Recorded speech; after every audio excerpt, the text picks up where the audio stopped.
రైతు మిత్రులారా, యూరియా ధర ఎందుకు ఇంతలా పెరుగుతుంది? అసలు యూరియా ధర ఎంత? రైతులకు 260 రూపాయలకే ప్రభుత్వం ఎందుకు ఇస్తుంది? ఇలాంటి విషయాలన్నీ ఈ వీడియోలో తెలుసుకుందాం. నా పేరు వినుల్. మీరు చూస్తున్నారు వినుల్ అగ్రో వరల్డ్ యూట్యూబ్ ఛానల్. మీరు కనుక నా ఛానల్ను మొదటిసారి చూస్తున్నట్లయితే ఇప్పుడే సబ్స్క్రైబ్ చేసుకోండి. రైతు సోదరులారా, 45 కేజీల యూరియా బ్యాగును గమనించినట్లయితే N46 అని రాసి ఉంటుంది. అంటే 100 కేజీల యూరియా చల్లినట్లయితే 46% నత్రజని మాత్రమే మనకు లభిస్తుంది. అంతేకాకుండా చల్లినటువంటి 46% నత్రజని కొద్ది వరకు గాలిలోనే ఆవిరైపోతుంది.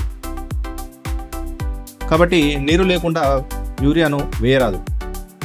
మొక్కల్లో పత్రహరితం ఉత్పత్తికి, కాండము మరియు ఆకులు బలంగా పెరగడానికి నత్రజని ఉపయోగపడుతుంది. కాబట్టి పెరుగుతున్న జనాభాకు తక్కువ భూమిలో ఎక్కువ దిగుబడి రావాలంటే నత్రజని ఎరువుల వాడకం అనేది ఖచ్చితంగా అవసరం. దీనివల్ల కేంద్ర ప్రభుత్వం యూరియాను మనకు ఉన్నటువంటి గరిష్ట అవసరాల నిమిత్తం గల్ఫ్ దేశాలైనటువంటి చైనా, రష్యా మరియు ఓమన్ దేశాల నుంచి దిగుమతి చేసుకోవడం జరుగుతుంది. ప్రధానంగా గల్ఫ్ దేశాల నుండి 71% వరకు, అదేవిధంగా ఓమన్ నుంచి 46% వరకు యూరియాను మనం దిగుమతి చేసుకుంటున్నాం.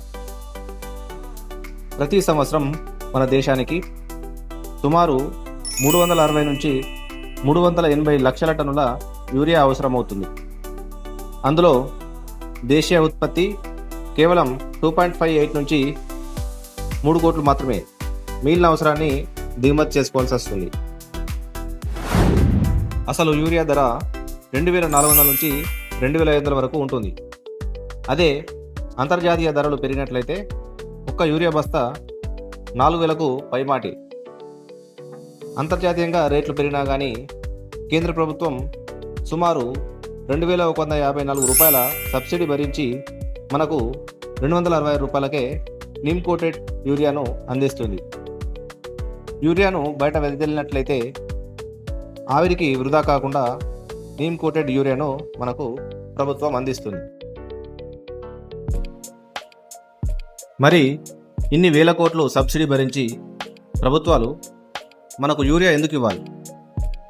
దానికి కారణం, ఒకవేళ ప్రభుత్వం సబ్సిడీ ఇవ్వకపోతే రైతులకు యూరియా ధర భారీగా పెరిగిపోతుంది. దానివల్ల వ్యవసాయ ఖర్చులు కూడా పెరిగిపోతాయి. పంటల ఉత్పత్తి ఖర్చు కూడా పెరిగిపోతుంది. చివరకు బియ్యము, గోధుమలు, కూరగాయల ధరలు కూడా పెరిగే అవకాశం ఉంటుంది.